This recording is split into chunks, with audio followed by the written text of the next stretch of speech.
Hello everyone, once again welcome you all, and today this video will be the last of June monthly magazine, and in this video we are going to cover international relation topic, and there are some few things which we have to follow in IR, like क्या क्या होता है। जैसे generally हम लोग को, क्योंकि ऐसे बहुत सारे रिलेवेंट टॉपिक लाइक स्टैटिक्स से भी दिए रहते हैं, तो वो चीज़ को हम लोग को थोड़ा सा अवॉइड करना है यहाँ पे। और जो भी ऐसे अभी प्रेजेंट कंटेक्स्ट में करंट व्यू से है उस चीज़ को हम लोग कवर करेंगे। So in this video we will see कि किस तरह से अभी ऑब्जेक्टिव इसका क्या क्या है। जो भी ऐसे लॉन्च होते हैं, समिट्स होते हैं, ठीक है, कंट्री के बीच में कुछ ऐसे रेजोल्यूशन पास होते हैं, वहाँ से हम लोग इसको देख लेंगे। फिर इसमें है कि देखेंगे जैसे ऑर्गेनाइजेशन है वो कौन कौन सा ऑर्गेनाइजेशन है, ये इसका हेडक्वार्टर कहाँ पे है, वो कहाँ पे हेल्ड हुआ है, ठीक है। लाइक बॉर्डरिंग कंट्री देख लेंगे, लोकेशन कि किस कंट्री के बगल में क्या है, कौन से रिवर हैं, तो ये जो भी है उस चीज़ को हम लोग इंक्लूड करेंगे, which is very important for plains point of view, ठीक है। तो ये चीज़ यहाँ पे समझना है। एंड कौन से ऐसे रेजोल्यूशन अडॉप्ट किए गए हैं, कौन से ऐसे मिनिस्टर्स और मतलब कोई भी ऐसे जो है पार्टिसिपेशन उनका कितना इंपॉर्टेंट रहा है अगर बायलैटरल रिलेशन का कुछ भी ऐसे ट्रीटी होता है, ठीक है। सो आई थिंक ये आपको वीडियो अच्छा लग रहा होगा, एंड आई होप कि आप पहले का भी वीडियो आप देख चुके होंगे, लाइक इन्वायरमेंट का हो गया, जियोग्राफी का हो गया, ठीक है। तो ये चीज़ जाकर के आप प्लेलिस्ट में देख सकते हो। So this will be last video for this series, like अभी हम लोग जो कर रहे थे कवर जून मंथली मैगजीन का। तो चलो देखते हैं अब हम लोग आज का टॉपिक आईआर का, ठीक है। तो आईआर में आज हम लोग कवर करेंगे, और ये फर्स्ट टॉपिक है इंडिया ग्लोबल पीस मेकर, ठीक है। तो इंडिया ग्लोबल पीस मेकर में अभी यूक्रेन को लेकर के कुछ साइन हुए थे, ठीक है, और हमेशा से इसका इंपॉर्टेंट रोल रहा है। लाइक नेम का अगर हम लोग बात करते हैं, इंडिया का किस तरह से नॉन अलाइनमेंट मूवमेंट में इनका इंपॉर्टेंट रोल रहा है, तो ये चीज़ समझ सकते हो। Like rise of mini laterals, ठीक है। उसी तरह से है इंडिया बांग्लादेश रिलेशन, ऐसे कुछ कंट्रीज अभी भी जैसे अभी आपको पता है बांग्लादेश में किस तरह से हुआ, तो उस चीज़ को लेकर के हाईलाइटेड हो जाता है। फिर नेक्स्ट मंथ में आएगा देखने को हम लोग मंथली मैगजीन में, तो ये चीज़ भी हम लोग कवर करेंगे। ग्रुप 7 ऐसे ग्रुप्स होते हैं तो ये चीज़ भी देख लेंगे। India France relations, India Eurasia relations, India Japan relations, nuclear weapons Arsenal, ठीक है, और कुछ ऐसे न्यूज इन शॉर्ट्स को वो भी हम लोग कवर करेंगे। सो नाउ लेट्स स्टार्ट, ठीक है। तो ये चीज़ है हम लोग का, और इस चीज़ में हम लोग देखेंगे international relation global peace maker first topic. So now let's start, और इसमें मैं बता दूं कि जो हमारे लिए मोस्ट इंपॉर्टेंट और काम की चीज़ें रहेंगे उसी को हम लोग इसमें कवर करेंगे, ठीक है। तो फर्स्ट टॉपिक हो जाता है इसमें इंडिया ग्लोबल पीस मेकर, ठीक है। तो अभी अभी समिट हुआ था ऑन पीस, ठीक है, summit on peace in Ukraine, जिसका कि नाम था पाथ टू पीस समिट। इस कारण से ये थोड़ा सा न्यूज में होता है, और ये हुआ था स्विट्जरलैंड में, ठीक है। तो ये चीज़ समझ लेना, और थोड़ा सा इंपॉर्टेंट है कि कौन सा समिट हुआ था साइन। तो ये है पाथ टू पीस समिट, ठीक है। तो ये चीज़ था, इंडिया इसमें पार्टिसिपेट किया था, और इसमें पार्टिसिपेट किए थे एक्सटर्नल मिनिस्टर एस जयशंकर ने। तो ये चीज़ इसमें हम लोग के लिए बस इतना था, ठीक है। रेस्ट है कि किस तरह से ये बाकी जो है ये मेंस पॉइंट ऑफ व्यू से है, ठीक है। एक सेकेंड, हाँ, तो ये मेंस पॉइंट ऑफ व्यू से है। इसके बाद जो है इसमें हम लोग देख लेते हैं थोड़ा सा global piece making in India's interest, ठीक है। इसका इंडिया का क्या फ़ायदा होगा। तो अभी भी जो बहुत सारे ऐसे ग्लोबल शॉक देखने को मिल रहे थे, लाइक अलग अलग वार देखने को मिले इस कंट्री के बीच में, जैसे यूक्रेन वॉर एंड गाजा, ठीक है। तो ये जो है जैसे थ्रेट ऑफ कन्फ्लिक्ट जो ताइवान के बीच में होने को लग रहा था ऐसा, तो ये सारे चीज़ जो है ना डायरेक्टली और इनडायरेक्टली इम्पैक्ट करते हैं। लाइक ट्रेड डिस्प्यूट पे लेकर के इन्फ्लेशन कॉज करते हैं, एनर्जी क्राइसिस, ठीक है, तो इनसिक्योरिटी, फूड सप्लाई, ठीक है। तो ये सारा चीज़ जो है ये रीज़न बन जाता है। इसको लेकर के इंडिया पे भी कहीं ना कहीं अगर एक भी कंट्री में एक कंसर्न देखने को मिलता है, ठीक है, तो हर एक कंट्री को थोड़ा सा प्रॉब्लम हो जाता है, ठीक है। क्योंकि कहीं ना कहीं जो ट्रेड है, तो ये सारा चीज़ एक दूसरे से रिलेटेड है कंट्री से, ठीक है। क्योंकि वैसे ही पता है बायलैटरल रिलेशन कहीं ना कहीं साइन होता है, एक कंट्री का रिसोर्सेज दूसरे कंट्री में ट्रांसफ़र होता है। तो इस कारण से जो एक कंट्री पे जब क्राइसिस देखने को मिलता है, तो इफेक्ट ओवरऑल कंट्री पे देखने को मिलते हैं। अब हम लोग देख लेते हैं इन इफेक्टिव यूएन सिस्टम, ठीक है। तो इसमें भी था यूएन जो है उतना कंसर्न नहीं रहता है इस चीज़ को लेकर के, इस कारण से इंडिया का ये भी ग्लोबल पीस मेकिंग में इंटरेस्ट शो करना पड़ेगा, ठीक है। पहले देखा जाए तो यूएन का तो बहुत ऐसा बड़ा रोल था ये पीस मेकिंग में, ठीक है, हमेशा से कुछ ना कुछ ऐसा पार्टिसिपेट करता, बट अभी अभी ऐसा है जो इसका क्रेडिबिलिटी जो है ये थोड़ा सा कम होते देखने को मिल रहा है, ठीक है। तो इंडिया को इसमें आगे आना होगा।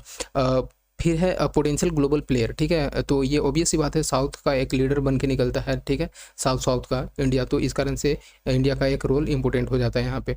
और उसी तरह से है, ये भी मेंस पॉइंट ऑफ व्यू से इंपॉर्टेंट है कि किस तरह से जो है इंडिया का कंट्रीब्यूशन रहा है इस सब इंटरनेशनल पीस को प्रमोट करने में। Like India play like voice of the global south, ठीक है। तो ये जो ग्लोबल साउथ एंड नॉर्थ के बीच में एक ब्रिज का काम करता है, तो इसी कारण से जो था एक एफर्ट जो इंक्लूड हुआ है इसमें, लाइक अफ्रीकन यूनियन, ये G20 में लाया गया था, ठीक है।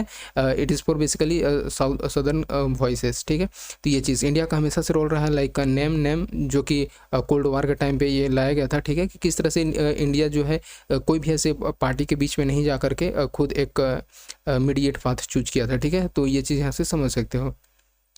फिर उसी तरह से कन्फ्लिक्ट रेजोल्यूशन एक्सपीरियंस, ऑब्वियस सी बात है, बहुत सारे ऐसे जितने भी कन्फ्लिक्ट देखने को मिलते हैं, ठीक है, उस चीज़ में इंडिया का एक इंपॉर्टेंट रोल रहा है कि किस तरह से पीस मेंटेन किया जाए, ठीक है। अब हम लोग देख लेते हैं यूएन पीस कीपिंग के बारे में थोड़ा सा।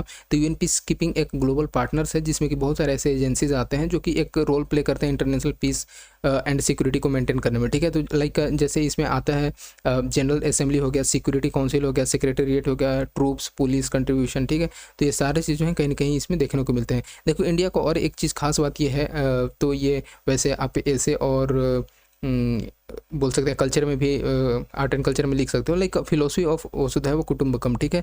तो ये जो है किस तरह से हार्मनी को प्रमोट करना है पूरे कंट्रीज में, तो इंडिया का एक इंपॉर्टेंट रोल हो जाता है, ठीक है। और मल्टी अलाइनमेंट का अगर हम लोग बात करते हैं तो इंडिया एक पोटेंशियल ब्रिजिंग पावर बन करके आता है, ठीक है, इस चीज़ को मीडिएट करने में। लाइक इस चीज़ में जो है किस तरह से इंगेज करना है अलग अलग मेजर कंट्रीज़ के साथ में, लाइक रसिया के साथ में, यूएस, ठीक है, और इज़राइल, जापान, ये सारे चीज़ बीच में किस तरह से इंटरनेशनल सिस्टम को मेंटेन करके चलना है, इंडिया का इंपॉर्टेंट रोल इसमें देखने को मिलता है। बहुत सारे ऐसे यूएन पीस कीपिंग में किस तरह से यहाँ पे बताया गया, तो हमारे लिए इंपॉर्टेंट नहीं है, ठीक है, कि कौन कौन से ऐसे आते हैं। देखो ट्रेनिंग का एक चीज़ यहाँ पे देख लें कि इंडियन आर्मी इस्टेब्लिश किया है CUNP, ठीक है, इसका है centre for UN peace keeping, ठीक है। तो ये इंडियन आर्मी के थ्रू एस्टेब्लिश किया गया, तो ये थोड़ा सा ध्यान रखना। और ये कहाँ पे, तो न्यू दिल्ली में देखने को मिलता है, ठीक है। एक और चीज़ यहाँ पे है कि फर्स्ट कंट्री जो है ये डिप्लॉय किया ऑल वीमेन कंटिजेंट इन 2007, ठीक है, टू यूनाइटेड नेशंस। तो ये चीज़ यहाँ से समझ लो। और ये लिबेरिया में देखने को मिलता है, तो ये चीज़ है थोड़ा सा इंपॉर्टेंट हो सकता है ऐसे। एक और चीज़ यहाँ पे है, हाँ, जैसे देखो यहाँ पे करेंटली अगर अभी देखा जाए तो इंडियन आर्म जो फोर्स है यू डिप्लॉय की है 9 कंट्रीज़ में भी देखने को मिलते हैं, ठीक है, पीस कीपिंग मिशंस के अंदर में। जैसे गोलन में देखने को मिलता है, ठीक है, UN disengagement observer force, UN interim force in Lebanon, तो ये जगह पे देखने को मिलता है। देखो India peace keeping role in Ukraine Russia war, किस तरह से इंडिया का रोल रहा है इस चीज़ को करने में। लाइक बहुत जब ऐसा वॉर हुआ, ठीक है, तो उसमें बहुत सारे ऐसे इफेक्टेड थे, तो उन चीज़ को ह्यूमैनिटेरियन एड प्रोवाइड करने के लिए इंडिया का इंपॉर्टेंट रोल रहा है। डिप्लोमेटिक बैलेंस एक्ट प्रोवाइड करने के लिए भी इंडिया का इंपॉर्टेंट रोल है, ठीक है। तो इस चीज़ में था कि वैसे भी इंडिया ने किसी पार्टी को सपोर्ट नहीं किया एंड एब्सटेंड करते आया हर एक जगह पर, ठीक है। तो ये चीज़ एक अच्छा रोल है ताकि अपने आप को एक इंटरनेशनल लेवल पे शो कर सको अपना इंटरेस्ट, ठीक है। कुछ है ऐसे ही है, एक मेंस पॉइंट ऑफ व्यू से थोड़ा सा ध्यान रख सकते हो, बट हमारे लिए उतना इंपॉर्टेंट नहीं है। अब हम लोग देख लेते हैं थोड़ा सा, एक देखो ये चीज़ रहा है, ये प्लेन्स पॉइंट से समझ सकते हो, मनामा डिक्लेरेशन, ठीक है, ये पूछा जाता है। तो ये डिक्लेरेशन जो है ये अडोप्ट किया गया था बाई अरब लीग, ठीक है, जो कि यूएन पीस कीपिंग से रिलेटेड था, और ये हुआ था पैलेस्टाइनियन में, ठीक है। तो पैलेस्टाइनियन टेरिटरी में ये देखने को मिलता है और ये जो बात करता है 2 स्टेट सॉल्यूशन का, ठीक है। और इजराइल पाकिस्तान कन्फ्लिक्ट जो भी इसमें आता है ये अरब लीग से ही रिलेटेड है। बट बात यहाँ पे ये होता है कि इजराइल मानने को नहीं है तैयार, ठीक है। मतलब ये अरब लीग और समथिंग साइन करके बस ये तो एज ए पीस को मेंटेन करने का बात करता है, बट 2 स्टेट रिजोल्यूशन को कि इजराइल और पैलेस्टाइनियन, ठीक है, कि इजराइल हमेशा से अपने आप को रखा है, भले ही उस चीज़ को डिवाइड कर दिया है गाज़ा और इजराइल में, तो वो चीज़ यहाँ से देखने को मिलता है। जब आप IR को डीप पढ़ोगे तो वहाँ से समझ में आ जाएगा। वैसे अरब लीग का अगर हम लोग बात करते हैं तो 1945 में ये लाया गया था, ठीक है, और ये प्रमोट करना है, इसका मेन वर्क है रीजनल कोऑपरेशन को, और जो भी ऐसे डिस्प्यूट होते हैं उस चीज़ को रिजॉल्व करने का है, ठीक है। तो ये चीज़ यहाँ से हम लोग को समझना है। अब देख लेते हैं हम लोग राइज ऑफ मिनी लेटरल्स, ठीक है। तो ये चीज़ यहाँ पे क्या है, मिनी लेटरल्स कहने का मतलब यहाँ पे ये है कि जैसे बहुत सारे ऐसे छोटे छोटे कंट्रीज मिल करके, ठीक है, स्मॉल कंट्रीज आकर के एक ग्रुप का फॉर्मेशन करते हैं, जिससे कि एक रीजनल ऑटोनॉमी और अपना एक इंटरेस्ट बनाए रखे, ताकि जो भी कोई अदर बिग कंट्रीज़ हैं, लाइक चाइना के एग्जांपल लेते हैं, तो चाइना जो है एक साउथ चाइना सी में किस तरह से थ्रेट बन के आता है छोटे छोटे कंट्री के लिए। तो इस कारण से उस चीज़ से बचने के लिए बहुत छोटे छोटे कंट्रीज जो होते हैं ये मिनी लेटरल्स का फॉर्मेशन किए हुए हैं, ठीक है। तो एक फॉर्मेशन देखने को मिला स्क्वाड का, ठीक है। क्वाड तो हम लोग जान रहे थे, पढ़े थे पहले, लेकिन एक स्क्वाड को देखने को मिला कि किस तरह से इंडो पैसिफिक में प्रमोट करना है स्क्वाड का। इसमें हम लोग देख लेते हैं कुछ कंट्री यहाँ से, ये प्रिलिम्स पॉइंट से इंपॉर्टेंट है, लाइक यूएस जो है, जापान है, ऑस्ट्रेलिया एंड फिलीपींस, ये देखने को मिलता है इसमें। यहाँ पे पहले भी बहुत सारे ऐसे साइन हो चुके हैं, ऐसे ग्रुप बने हैं, लाइक क्वाड हो गया, ऑकस हो गया, यूएस फिलीपींस, ठीक है, जापान ट्राइलेटरल, ये चीज़ US Japan South Korea trilateral, ये सारा चीज़ जो है पहले ही बना हुआ है लाइक मिनी लेटरल्स, ठीक है। तो इस चीज़ में यही है कि किस तरह से मिनी लेटरल का प्रेजेंस अभी बढ़ रहा है, ताकि ये जो ग्लोबल ऑर्डर और कोऑपरेशन को मेंटेन किया जा सके, ठीक है। तो यहाँ से ये समझ सकते हो, लाइक यूएस हो गया, ऑस्ट्रेलिया, फिलीपींस और जापान, ये स्क्वाड, ठीक है। अब हम लोग देख लेते हैं जो ये है, यहाँ पे हम लोगों को तो देख ही लिया कि कुछ ऐसे छोटे छोटे टारगेटेड ग्रुप रहते हैं, बेसिकली 3 और 4 कंट्रीज मिल करके ये बनाते हैं। रीज़न क्या है इस चीज़ बनाने का? बेसिकली जो है मल्टीलेटरल इंस्टीट्यूशंस, जो बहुत बड़े बड़े इंस्टीट्यूशंस है, वो फेल कर रहे हैं, ठीक है, पीस को मेंटेन करने में। बहुत सारे ऐसे रीजनल डिस्पैरिटी देखने को मिलता है, उस चीज़ को मेंटेन करने में ये थोड़ा सा पीछे हट रहे हैं, ठीक है, मतलब बेसिकली हो नहीं पा रहा है। तो इस चीज़ को टैकल करने के लिए लाइक बहुत सारे ऐसे इन्वायरमेंटल फैक्टर्स को भी मेंटेन करना बहुत जरूरी है, like emergence of global challenges, for example climate changes के कारण जो हो रहे हैं, साइबर सिक्योरिटी आ रहा है, ये सारा चीज़ इसमें आ जाता है। लाइक अगर हम एग्जांपल लेते हैं आसियान से मेंबर का, तो अभी जो जिस तरह से चाइनाज़ का साउथ चाइना सी में एक प्रेजेंस देखने को बढ़ा है, प्रेजेंस किस तरह से इंक्रीज हुआ है, थ्रेट देखने को मिलता है ताइवान को लेकर के, ठीक है, उस चीज़ में आसियान का रोल इतना इंपॉर्टेंट नहीं रहा है इस चीज़ को कंडेम करने के लिए, ठीक है। तो ये चीज़ यहाँ से आप समझ सकते हो। बाकी बस ऐसे एग्जाम्पल है कि किस तरह से बैलेंस ऑफ पावर और emergence of more aggressive and assertive China को किस तरह से लीड किया जाए, उसके लिए कुछ बनाए गए हैं, लाइक क्वाड जिसमें कि इंडिया मेंबर है, ठीक है, ऑकस हो गया, तो इस तरह से, ठीक है। और देखो ये चीज़ है कि किस तरह से कोविड-19 का जब फॉलोआउट देखने को मिला, तो बहुत सारे ऐसे वल्नरेबिलिटीज़ और मल्टीलेटरल इंस्टीट्यूशंस रिवील होकर के आए हैं, ठीक है, ताकि एक दूसरे को हेल्प कर सके। जैसे एग्जांपल अगर WHO जो है ये पेंडेमिक को हैंडल किया, तो ऑब्वियस सी बात है एक मल्टीलेटरल इंस्टीट्यूशंस के ही अंदर में आप बोल सकते हैं। तो ये चीज़ है यहाँ पे। अब हम लोग देख लेते हैं कि किस तरह से एडवांटेज है इसका, ये basically mains point of view से है। तो ये जो है कि मल्टीलेटरल जो ऐसे कंट्रीज जो रहते हैं, ये एक प्रैग्मेटिक अल्टरनेटिव्स के तौर पे आते हैं, ठीक है, ताकि जो भी ऐसे फ्लेक्सिबिलिटी और एजिलिटी जो है डिसीजन मेकिंग में, ठीक है, उस चीज़ को किया जा सके, ठीक है। तो एक ब्रॉडर लेवल पे ऐसे छोटे छोटे कंट्रीज आते हैं, तो ये बेनिफिट होता है फाइनली एक दूसरे को बड़े कंट्री के थ्रेड से। और इशू बेस्ड कोऑपरेशन, कुछ ऐसे बहुत सारे इश्यूज देखने को मिलते हैं, लाइक सप्लाई चेन से रिलेटेड, सप्लाई चेन रेजिलियंस, ठीक है। तो इस बीच में कि किस तरह से एक दूसरे के बीच में ट्रेड को रेगुलेट करना है, तो बहुत सारे ऐसे कंट्रीज आते हैं सामने, ठीक है। तो ये चीज़ यहाँ से देखने को मिलेगा। डीग्लोबलाइजेशन एंड राइज इन प्रोटेक्शनिस्ट, ठीक है, टेंडेंसीज। तो प्रोटेक्शनिस्ट टेंडेंसीज, क्योंकि ऑब्वियस सी बात है एक दूसरे को प्रोटेक्ट करना, जैसे US चाइना ट्रेड वॉर, ठीक है। तो ये भी इससे भी पता चलता है कि किस तरह से डीग्लोबलाइजेशन को लेकर के एक फॉर्म करना है अलग अलग मल्टीलेटरल्स कंट्रीज, ठीक है। रीज़न बस यही है कि इंडो पैसिफिक में थ्रेड रहा है चाइना का, ठीक है। तो इस कारण से जो है साउथ चाइना सी में जो देखने को मिलता है, इस कारण से ये इमरजेंस हो रहा है, ठीक है। रेस्ट यहाँ तो इम्पोर्टेंट नहीं रहा है, बाकी ये बेनिफिट वही बार बार चीज़ को ऑटोनॉमी और मल्टी अलाइनमेंट करके आना। देखो यहाँ एक चीज़ यहाँ पे ये इंपॉर्टेंट रहा कि इप्सा ट्राइलेटरल ये साइन हुआ है, basically India, Brazil, south Africa इसमें देखने को मिलता है। और इसका मेन वर्क फोकस है कि ग्लोबल इंस्टीट्यूशंस और साउथ कोऑपरेशन को कैसे इन्हांस करना है, मेंटेन करके रखना है, ठीक है। तो ये चीज़ यहाँ से बस देखने को मिलता है। बाकी तो यही है कि India to be the part of diverse network, like हम लोग तो पता ही है क्वाड का भी है और I2UT का भी है मिडिल ईस्ट में, तो ये चीज़ यहाँ से है। रेस्ट वही है। इसमें मैं एक चीज़ और बता दूँ ना कि जितने भी रहते हैं ना, वो एक ही चीज़ को बार बार रिपीट किया रहता है पहले जो आप पढ़े होगे, बट अगर करंट के पॉइंट से देखा जाए तो बहुत कम ही चीज़ जो रहता है जो इंपॉर्टेंट रहता है, तो मैं वही यहाँ पे फोकस करने का कोशिश कर रहा हूँ, ठीक है। तो बाकी इधर मुझे नहीं इंपॉर्टेंट लगा। अब हम लोग देख लेते हैं इंडिया बांग्लादेश रिलेशंस। ऑब्वियस सी बात है अभी फिर से न्यूज़ में आएगा, क्योंकि अभी जो न्यू प्राइम मिनिस्टर यहाँ पे यूनिस बनने वाले हैं, तो ये चीज़ यहाँ पे हो जाएगा, ठीक है। जो कन्फ्लिक्ट अभी देखने को मिला यहाँ पे राइज हुआ, इस कारण से अब हम लोग देख लेते हैं इस ये क्यों रहा, ठीक है। अभी एक G7 समिट हुआ है ना, अभी आगे हम लोग पढ़ेंगे। तो G7 समिट के बाद इतने सारे कंट्रीज़ का रिलेशन देखने को मिला है कंट्री से, तो अभी ऐसी बात है, जब एक जगह पे जुड़ते हैं तो अपना अपना कंट्री मिलते हैं, तो इस कारण से और भी इस न्यूज़ में हो जाता है अलग अलग कंट्री के साथ, ठीक है। तो यहाँ पे हम लोग देख लेते हैं कि बायलैटरल रिलेशंस ये जो दो कंट्री के बीच में देखने को मिला है, तो कुछ इस कारण से ये न्यूज़ में होता है। हमारे लिए मोस्ट इंपॉर्टेंट ये है कि इसमें आउटकम्स क्या क्या मिले, ठीक है। तो ये कुछ कुछ ऐसे मेमोरेंडम ऑफ अंडरस्टैंडिंग साइन किए गए, ठीक है।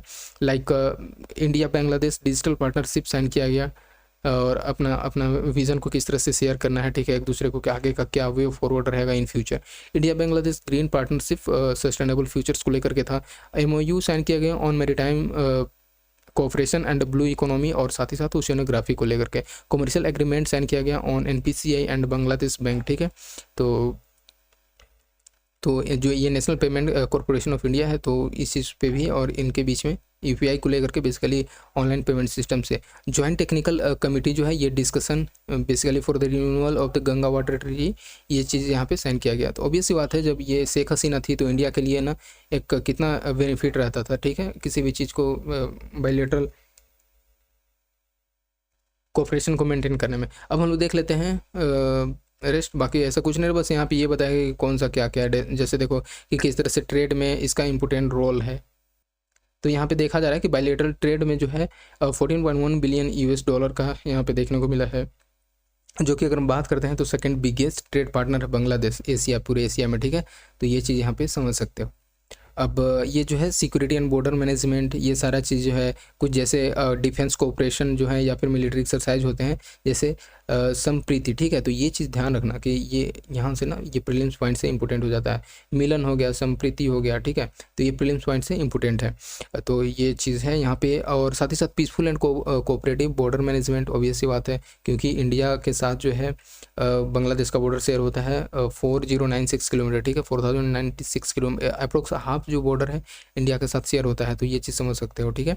और बाकी है जो एक साइन किया गया था 2015 में लैंड बाउंड्री एग्रीमेंट और डिलिमिटेशन ऑफ मैरीटाइम बाउंड्री, तो ये भी एग्जांपल दे सकते हैं, ठीक है। ये बाउंड्री रिजोल्यूशन डिस्प्यूट को सेटल करने के लिए था, ठीक है।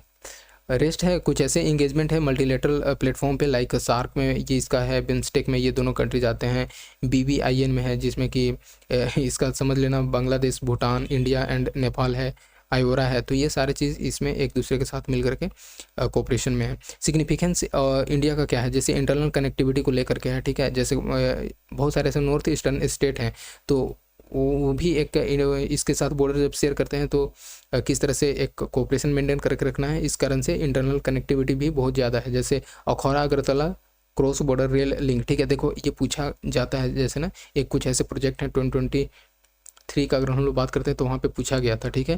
तो ये चीज़ अच्छे से समझ लेना कि Akhaura Agartala cross border rail link है इसके बीच में, और कहाँ से पूछा भी जा सकता है कि किस जगह से किस जगह पे, तो वो चीज़ समझ सकते हो। रीजनल इंटीग्रेशन का अगर हम लोग बात करते हैं तो बांग्लादेश जो है एक तरह से इसमें है नेबरहुड फर्स्ट पॉलिसी और एक्ट ईस्ट पॉलिसी, विजन सागर, इंडो पैसिफिक विजन, ये सारी चीज़ में है कि किस तरह से रीजनल इंटीग्रेशन देखने को मिलता है। तो फिर है जैसे इंडिया विजन जो है रीजनल लीडरशिप को लेकर के ये हेल्प करते आया है, किस तरह से चाइना को टैकल करना, ठीक है। और उसी तरह से डेवलपमेंटल पार्टनरशिप में भी एक बहुत इंपॉर्टेंट रोल है, लाइक इंडिया जो है एक एक्सटेंड किया है 8 बिलियन लाइन को, ठीक है, जैसे लाइन्स ऑफ क्रेडिट, ठीक है, बांग्लादेश के लिए इतना एक फंड, तो ये चीज़ें समझ सकते हो। एक और इसमें ये देखने को मिलता है कि ह्यूमन रिसोर्स डेवलपमेंट में इंडिया जो है ये हेल्प करता है बांग्लादेश सिविल सर्विस ऑफिसर्स को ट्रेन करने में, ठीक है।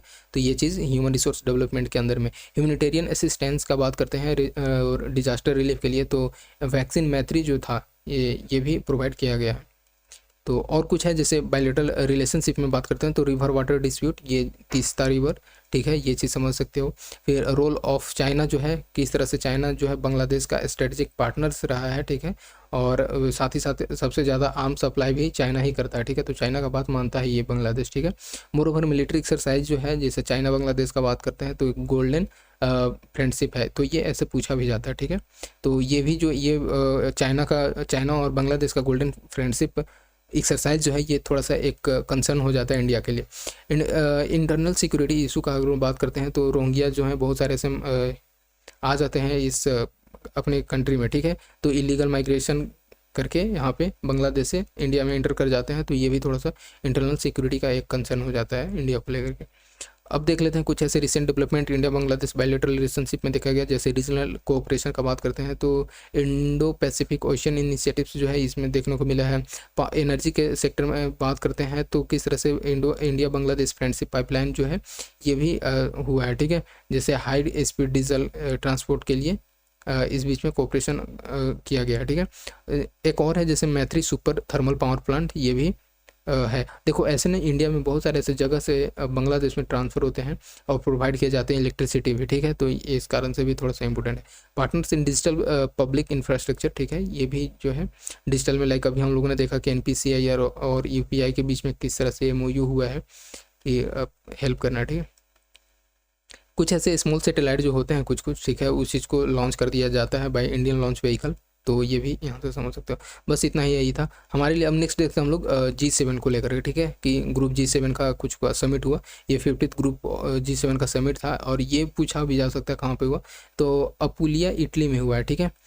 तो इसमें बहुत सारे ऐसे कंट्री को इन्वाइट किया गया जिसमें कि इंडिया को भी इन्वाइट किया गया है और इस कारण से इंपॉर्टेंट हो जाते हैं। कुछ की हाईलाइटेड है इंडिया का क्या स्पीच रहा है, जैसे कि इसमें और डेवलप करना चाहिए लाइक टेक्नोलॉजी में, कि किस तरह से टेक्नोलॉजी मोनोपोलीज को मास यूजेस के लिए प्रोवाइड करना है, ठीक है। तो और एनर्जी का फील्ड में बात करते हैं तो इंडिया जो है ऐसे पहला कंट्री हो जाता है जो कि एक कोप के पहले, ठीक है, कमिट किया है कि पूरे कंट्री को हेल्प करने के लिए, ठीक है, सारे कमिटमेंट को हेल्प करने के लिए, ठीक है।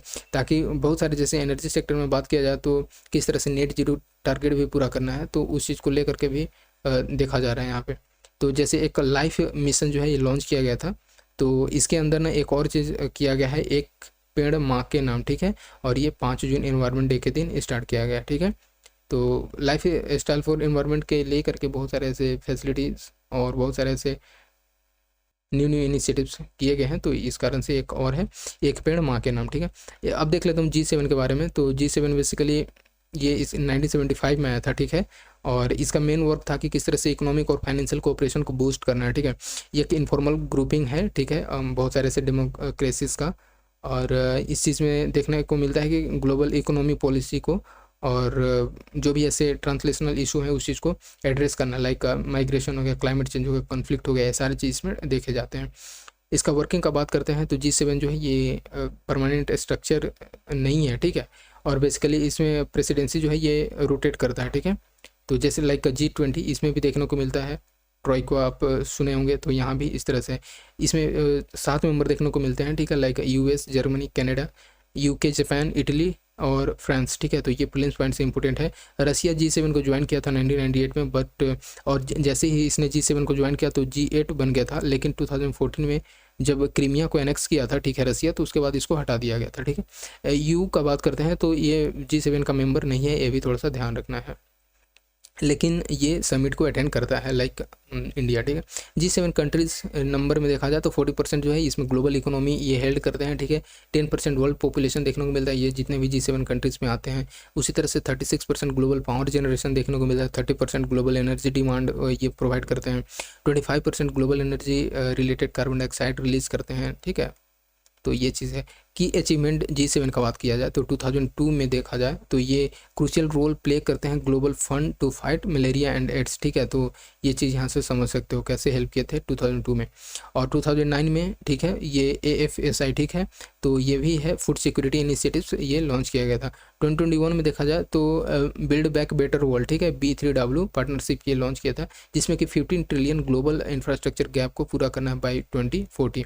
2022 का अगर हम बात करते हैं तो G7 अनाउंस किया partnership for the global infrastructure and investment, ठीक है। तो ये चीज़ है, ये पूछा भी जाता है कि PGIA शायद आई थिंक ये पूछा गया है, तो ये लाया गया था 2022 में। मेजर आउटकम ऑफ, तो ये इसको प्रीलिम्स पॉइंट से समझ लेना। मेजर आउटकम ऑफ समिट्स का अगर हम लोग बात करते हैं तो रीजनल अफेयर्स है, जैसे यूक्रेन रसिया वार, ठीक है, तो इस चीज़ में किस तरह से इस चीज़ को टैकल करना है, और जो भी ऐसे कॉस्ट ऑफ वार देखने को मिला है, तो इस चीज़ में G7 जो है ये 50 बिलियन जो है ये रसिया के एसेट्स को एक तरह से फ्रीज कर दिया, ठीक है, ताकि बेसिकली बहुत सारे से इसमें देखने को मिलता है कि ट्रेड से रिलेटेड हो गया, ट्रांसपोर्टेशन हो गया, एनर्जी सेक्टर्स के फील्ड में हो गया, तो ऑब्वियस सी बात है अगर एक्सपोर्ट और इंपोर्ट नहीं होगा एक दूसरे कंट्री में तो इस चीज़ का इतने एसेट पे इफेक्ट पड़ेगा। इसराइल हमास कन्फ्लिक्ट ये भी जो था इसमें टू स्टेट्स सॉल्यूशन का लेकर के बात हो रहा था, तो ये भी देखने को मिला इस चीज़ में, ठीक है। तो इस चीज़ में है, हमेशा से ये बात होता है, ठीक। अब हम लोग देख लेते हैं कि इकोनॉमिक रेजिलियंस को किस तरह से इसमें प्रमोट होता है। तो ये इसी वजह से ये लाया गया था G7 के अंदर इनिशिएटिव्स, और IMEC ये भी एक है जिसमें कि एक रोल प्ले करते हैं कि इकोनॉमिक रेजिलियंस को प्रमोट करने में, ठीक है। अब हम लोग देख लेते हैं कुछ और इम्पोर्टेंट, यहाँ पे मुझे नहीं लगा कुछ ऐसे करंट जियो पॉलिटिक्स का अगर हम लोग बात करते हैं तो जो G7 है ये एक अच्छा बेटर रोल प्ले करता है, ठीक है। एक सेकेंड। तो जैसे एक और चीज़ है कि किस तरह से ग्लोबल गवर्नेंस में रोल प्ले करता है, लाइक AI गवर्नेंस, ठीक है। तो AIGPAI, ठीक है, तो ग्लोबल पार्टनरशिप ऑन AI, ठीक है। तो ये जो प्रपोज किया गया था 44th G7 समिट में, ये 2018 में ही। नाउ सी एक हिरोशिमा AI प्रोसेस है जो कि इनिशिएट किया गया G7 समिट हिरोशिमा जापान में, ठीक है। तो ये चीज़ यहाँ से समझ सकते हो, बाकी तो ऐसा कुछ इंपॉर्टेंट नहीं लगा इसका। एक और चीज़ है G7 क्लब ऑफ डेमोक्रेसीज, तो ये चीज़ जो है ये basically so it emerges like a political AP centre of global effort, जिसमें कि डेमोक्रेटिक सोसाइटीज़ को किस तरह से डिफेंड करना है। और इसके जो लीडर हैं इसको बोलते हैं इस G7 क्लब ऑफ डेमोक्रेसीज को कि रूल बेस्ड इंटरनेशनल ऑर्डर के नाम से ऐसे बोलते हैं, ठीक है। इसका लिमिटेशंस है कुछ, जैसे G7 जो है एक ग्लोबल इकोनॉमिक लैंडस्केप को रिफ्लेक्ट करने में फेल किया है, ठीक है। तो ऑब्वियस सी बात है, कुछ कुछ का देखने को मिलता है, लाइक यहाँ पे देखने को मिल रहा है कि किस तरह से G7 इकोनॉमिक डोमिनेंस जो है ये 60% से डिक्लाइन किया है, ठीक है। और ये 60% के अप्रोक्स था 1970 में, बट 26.4% पहुँच गया है 2023 में, बेसिकली ये डिक्लाइन किया है, ठीक है। और इसमें एक है जैसे कि G7 representation global democracy and south में देखा जाए तो इंडिया, ब्राज़ील जो है ये बेसिकली एक फॉर्मिडेबल है, ठीक है, इस बीच में। और साथ ही साथ एक अफ्रीकन यूनियन भी यहाँ पे देखने को मिलता है democracy, global democracy and south के रिप्रेजेंटेशन में। तो यहाँ से ये समझ सकते हैं। इंडिया एंड G7 का हम लोग बात करते हैं तो ये 11 बार इस चीज़ को इनवाइट किया गया है इंडिया को। साथ ही साथ G7 में इंडिया का रोल बात करते हैं तो ग्लोबल साउथ के तौर पे ये वॉइस बन के आता है, ठीक है। और बस यही है, कुछ ऐसे एक कमेटी है डेमोक्रेसीज का, लाइक ब्रिक्स, ठीक है, SCO, G20, ये सारा चीज़ इसमें है। तो बस इतना है, यहीं से देख लेते हैं, और मुझे यहाँ पे इम्पोर्टेंट नहीं लगा।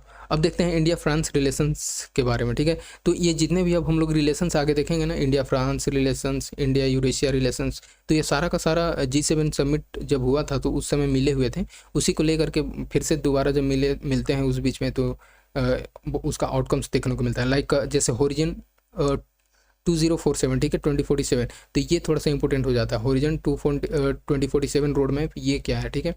और साथ ही साथ एक और है इंडो पैसिफिक रोड मैप, तो ये यहाँ से आउटकम्स आता है ये कंट्री के बीच में, ठीक है, फ्रांस और इंडिया से निकल करके आता है।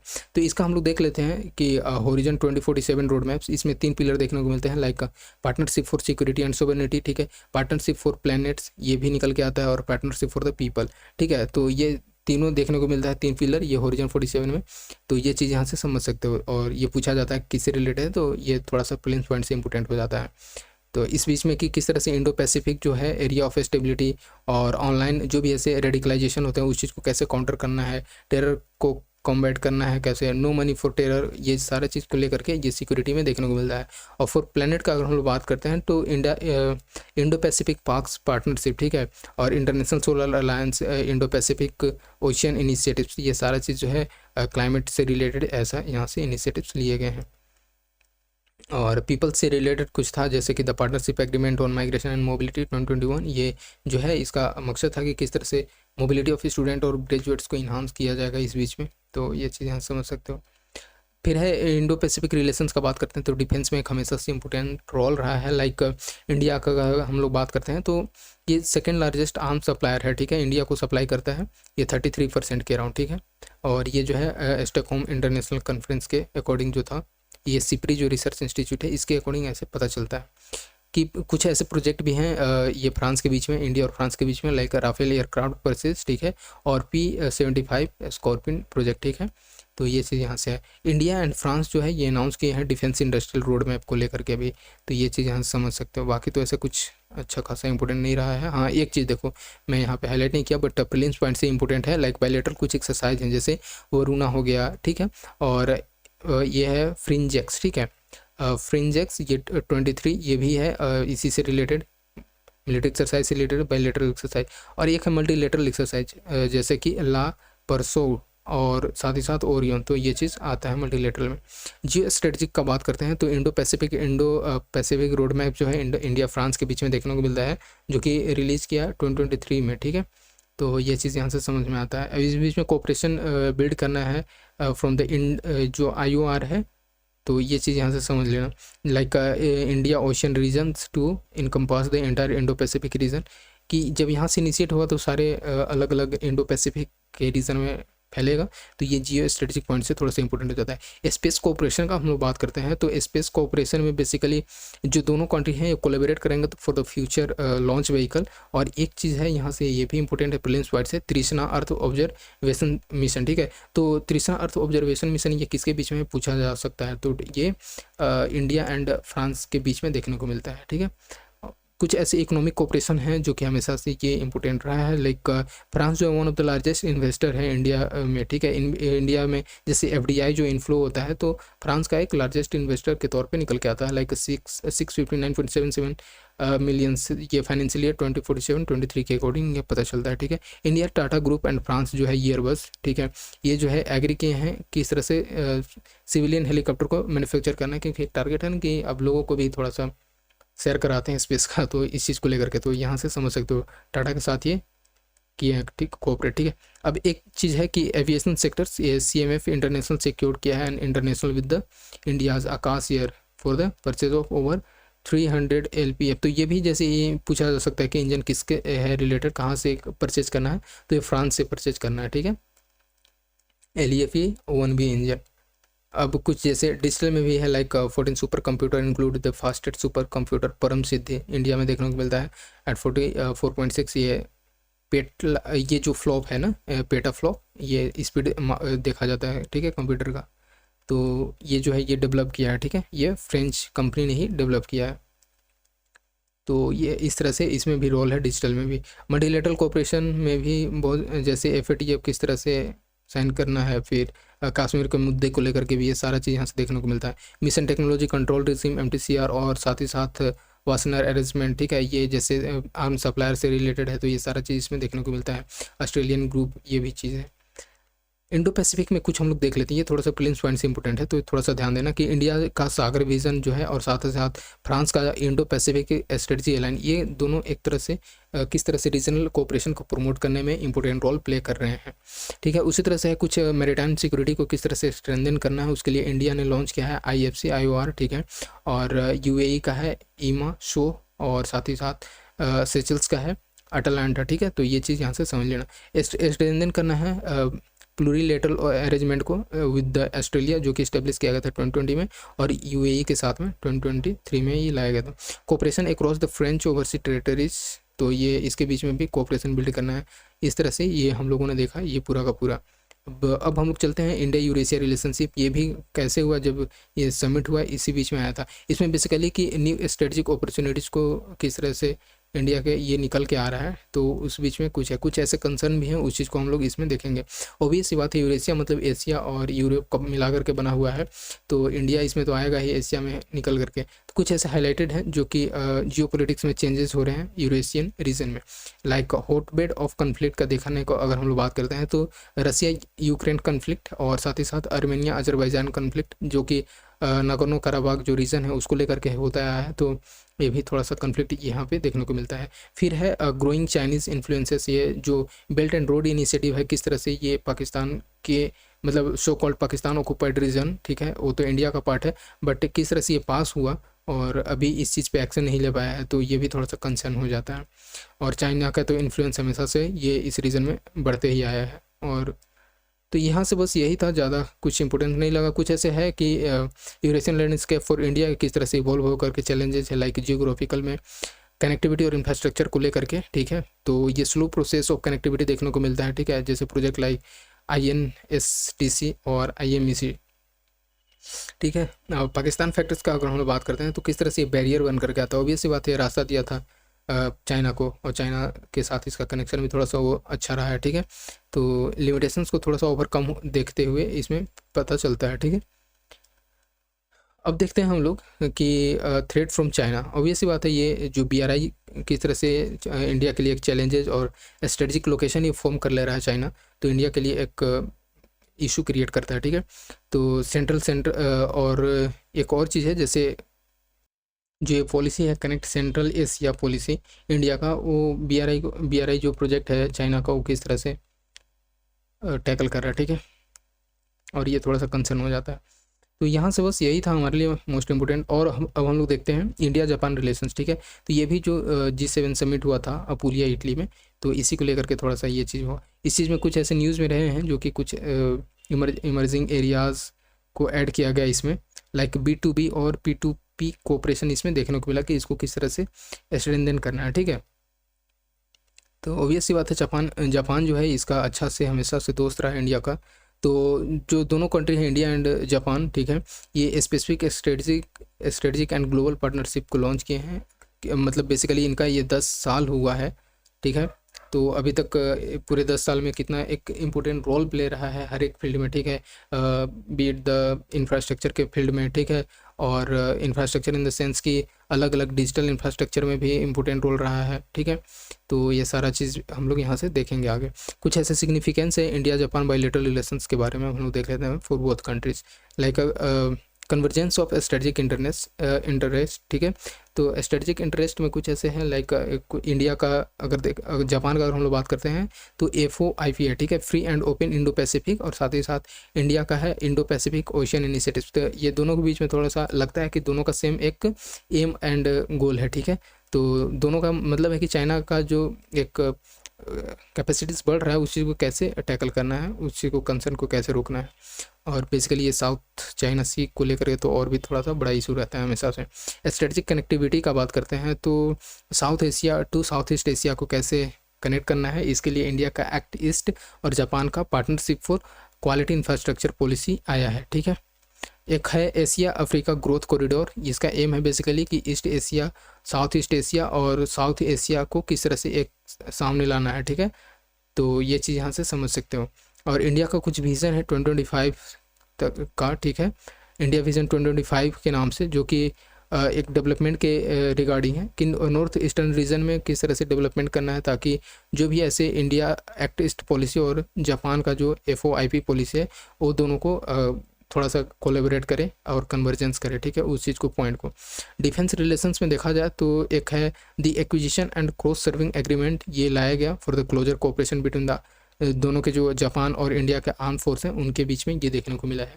तो ऐसा पूछा जाता है। कुछ ऐसे मिलिट्री एक्सरसाइज जो कि प्रिलिम्स पॉइंट से इंपॉर्टेंट है, लाइक धर्म गार्जियन, ठीक है, और साथ ही साथ एक जीमेक्स है और एक है सिन्यू मैत्री है। तो ये चीज़ यहाँ से समझ सकते हैं, ये पूछा भी जाता है जनरली।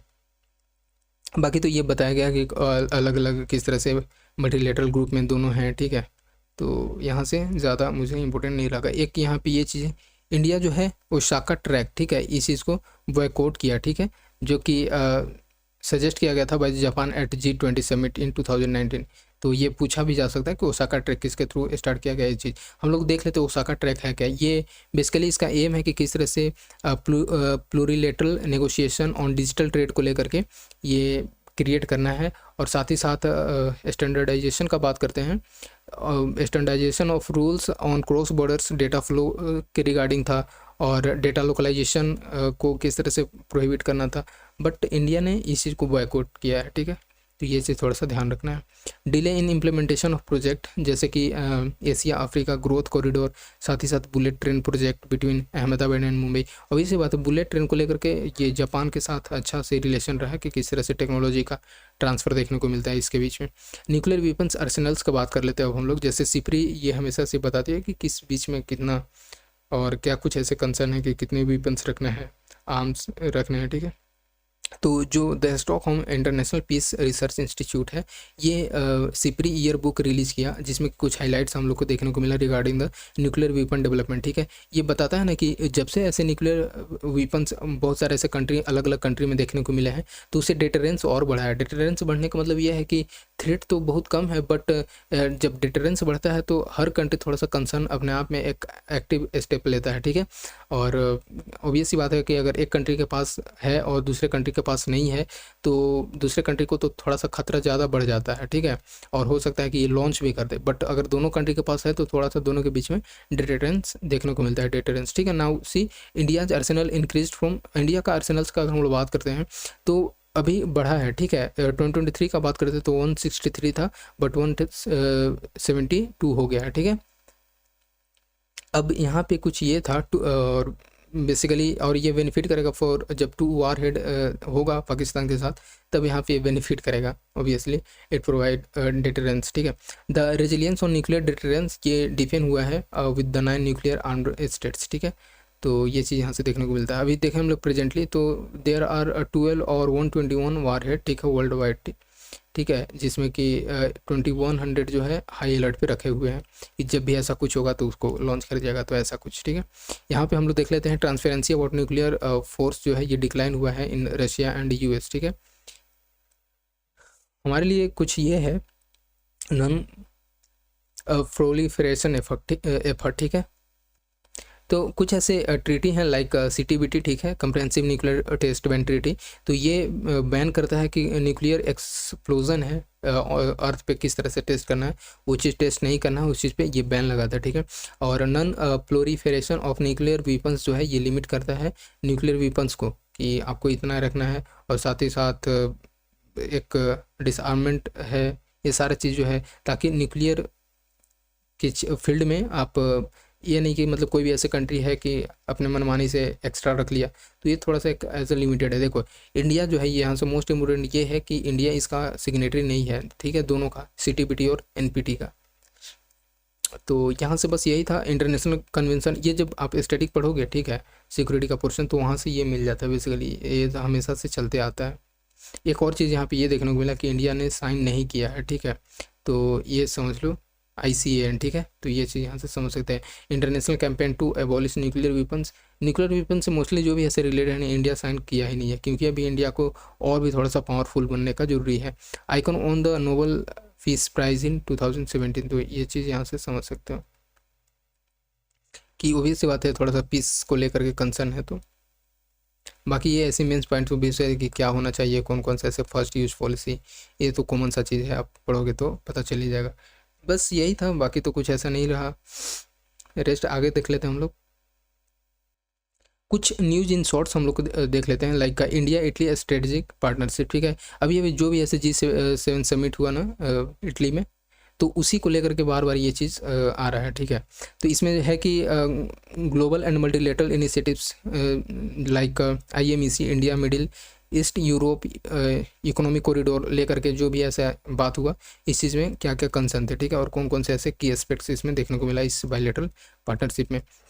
तो पॉलिटिकल के फील्ड में अगर हम लोग बात करते हैं तो बेसिकली इसका बता रहा है कि किस तरह से 1947 से दोनों कंट्री के बीच में एक पार्टनरशिप बढ़ते आया है, ठीक है। लाइक वर्चुअल समिट जो देखने को मिला 2020 में, 2020 से 2025 एक्शन प्लान लाया गया, अडोप्ट किया गया, ठीक है। तो ये थोड़ा सा ध्यान रख सकते हो। इकोनॉमिक के फील्ड में अगर बात करते हैं तो इंडिया के साथ ऐसा रिलेशन है कि इंडिया जो है ये 4th लार्जेस्ट ट्रेडिंग पार्टनर्स है इटली का, ठीक है। और फिर उसके बाद बेसिकली ये यूरोपियन यूनियन के कंट्रीज में बात हो रहा है, और उसके बाद है जर्मनी, बेल्जियम, ठीक है, Netherlands. Indo Italian joint economic commission, ठीक है, कमीशन कोऑपरेशन ये एक्सटेंड हुआ और लाया गया एग्जिस्टेंस में सिंस 1976 में।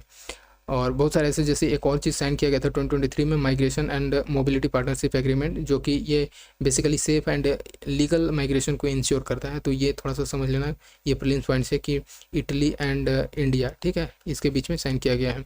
टेक्नोलॉजी का बात कर लेते हैं, टेक्नोलॉजी के फील्ड में भी साइन किए गए हैं agreement, like new science and technology cooperation agreement 2003 में साइन हुआ था, ठीक है। और बेसिकली इसमें इसका क्या एम था इसका कि इलेक्ट्रॉनिक्स, बायोटेक्नोलॉजी, एनर्जी के फील्ड में किस तरह से ज्वाइंट रिसर्च करना है, ठीक है। और एक और है 2025-27 को लेकर के एक न्यू इनिशिएटिव लाया गया, जिसका एग्जांपल जैसे जो है new executive programme of cooperation for 2025-27। इसमें बेसिकली ज्वाइंट रिसर्च और डेवलपमेंट को प्रमोट करना है in the field of science and technology, ठीक है। डिफेंस सिक्योरिटी में बात करते हैं तो इटली ने ज्वाइन किया है इंडो पैसिफिक ओशियन इनिशिएटिव्स, ठीक है। ये साइंस एंड टेक्नोलॉजी पिलर का जो था, तो इटली इसमें ज्वाइन किया है। कुछ ऐसे मिलिट्री एक्सरसाइज जो हैं जो कि प्लेन्स पॉइंट से इंपॉर्टेंट हो जाता है कि पासिक्स एक्सरसाइज और मिलन, ठीक है। ये मिलन जो है ये नवल एक्सरसाइज है और ये चीज़ यहाँ से समझ सकते हो, ज्वाइंट मिलिट्री एक्सरसाइज हो जाता है। उसी तरह से है मल्टीलेटरल बॉडीज से है लाइक इंटरनेशनल सोलर अलायंस हो गया, ठीक है, और coalition for disaster resilience infrastructure, global biofuel alliance, IMEC, ये सारा चीज़ जो है ये साइन हुए हैं मास लेवल पे। अब हम लोग देख लेते हैं इंडक्स एक्स, ठीक है, इनिशिएटिव्स मार्क 1 ईयर एनिवर्सरी, ठीक है, तो 1 साल हो गए हैं इसका, इस कारण से न्यूज में रहा है।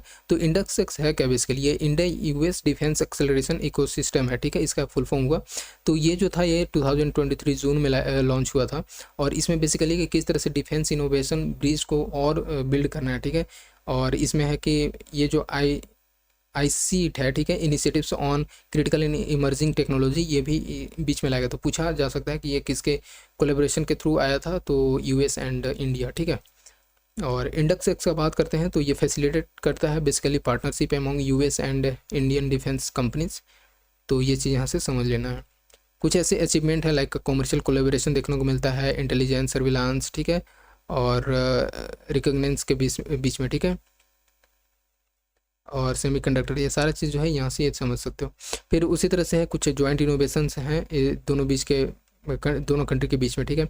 इंडक्स एक्स गुरुकुल, ठीक है, तो ये जो है एक तरह से हाइब्रिड इंफॉर्मेशन सीरीज है US और इंडिया डिफेंस स्टार्टअप में।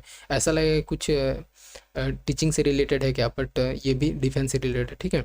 और इंडस्ट्री एकेडमिक लिंकेज के बीच में भी ये किस तरह से डिफेंस टेक्नोलॉजी थोड़ा सा डोमिनेंस कर रहा है, ठीक है, लाइसेंस एडवांसिंग से रिलेटेड, ये सारा चीज़ जो है इसमें स्टेप्स लिया गया है। अब और कुछ इसमें इम्पोर्टेंट नहीं रहा, कुछ ये चीज़ हम लोगों ने देख लिया। यहाँ से ये देख लेते हैं कि किस तरह से डिफेंस में कुछ ऐसे एक्सरसाइज भी होते हैं, उस चीज़ को भी हम लोग देखेंगे। तो इन 2016 अगर है का बात करते हैं तो इसमें जो है मेजर डिफेंस पार्टनर्स ये डिज़ाइन किया है, ठीक है, तो इंडिया के साथ एक तरह से कोलैबोरेट किया। डिफेंस एग्रीमेंट का हम लोग बात करते हैं तो 2016 में एक लाया गया था लेमोवा, ठीक है, logistic exchange memorandum of understanding agreement, ठीक है, मेमोरेंडम ऑफ एग्रीमेंट, ये भी ये 2016 में लाया था। ये बेसिकली पूछ लेगा कि लेमो किसके बीच में है, तो US एंड इंडिया। फिर उसके बाद है कोमकासा, ठीक है, communication compatibility and security agreement, ये 2018 में लाया। इंडस्ट्रियल सिक्योरिटी एग्रीमेंट ये 2019 में, एंड उसी तरह से 2020 में basic exchange and cooperation agreement, ठीक है, वे का। ICET का भी हम लोगों ने देखा कि किस तरह से एक अम्ब्रेला फ्रेमवर्क के तौर पे काम करता है फॉर द टेक्नोलॉजी कोऑपरेशन, ठीक है, और ये कवर करता है commercial as well as defence technology को। इंडिया US रोड मैप का बात करते हैं तो डिफेंस इंडस्ट्रियल कोऑपरेशन में ये बेसिकली किस तरह से ये फास्ट ट्रैक के तौर पे काम करता है for the technology cooperation and co production in areas of mutual interest. तो बस यही था, Indo Pacific economic framework for prosperity. तो ये बस ऐसे ही थोड़ा सा न्यूज़ में रहा था, इसमें कुछ आउटकम्स नहीं है, मोस्ट इम्पोर्टेंट ये मेंस पॉइंट ऑफ व्यू से है कि इकोनॉमी में कितना रोल है, क्या है, तो ये चीज़ नहीं पढ़ो तो बेटर है, ठीक है। कोलंबो प्रोसेस का हम लोग देख लेते हैं। तो कोलंबो प्रोसेस बेसिकली ये जो इंडिया अभी फर्स्ट मीटिंग हुआ, ठीक है, चेयर किया, तो इस कारण से ये न्यूज़ में हो जाता है कोलंबो प्रोसेस। ये रीजनल कंसल्टेटिव प्रोसेस है जो कि प्रोवाइड करता है platform for the consultation of the management and oversee employment contractual labour, ये सारा चीज़ जो है इससे रिलेटेड है कोलंबो प्रोसेस। तो यहाँ से समझ सकते हो, ये पूछा जा सकता है प्रीलिम्स में टर्म दे करके, ठीक है। कंप्राइजेज ऑफ द 12 मेंबर्स, इसमें 12 मेंबर्स स्टेट्स ऑफ एशियाज़ के देखने को मिलते हैं लाइक बांग्लादेश, श्रीलंका, ये सारा चीज़ इसमें है, ठीक है। इंडिया जो है ये फाउंडिंग मेंबर में आता है, ये भी थोड़ा सा ध्यान रखना है। साथ ही साथ थीमेटिक प्रायोरिटी का बात करते हैं, एरिया इसमें क्या क्या है, तो स्किल पे फोकस किया गया, क्वालिफिकेशन रिकॉग्निशन प्रोसेस पे, और साथ ही साथ इथिकल रिक्रूटमेंट प्रैक्टिसेस पे कि किस तरह से उसको फोस्टर करना, उस पर भी फोकस किया गया है। यूएन्स इंटरनेशनल ऑर्गेनाइजेशन फॉर माइग्रेशन जो है ये प्रोवाइड करता है technical administrative support for the Colombo process. तो UN का भी इसमें इंपॉर्टेंट रोल रहा है इंटरनेशनल ऑर्गेनाइजेशन फॉर माइग्रेशन का, ठीक है। तो इस तरह से हम लोगों ने पूरा का पूरा ये कंप्लीट कर लिया इंटरनेशनल रिलेशन का टॉपिक। सो आई होप कि ये वीडियो आपको अच्छा लगा होगा। So if you are new in this channel you can do subscribe and share to your friends. So मिलते हैं नेक्स्ट वीडियो में। इस तरह से हमने टोटल का पूरा जून का मंथली मैगजीन हम लोगों ने कर लिया, ठीक है। So finally we done and will come up with the new video, and जो हैशटैग रिलेवेंस ऑफ PYQ है, ठीक है, रिलेवेंस ऑफ PYQ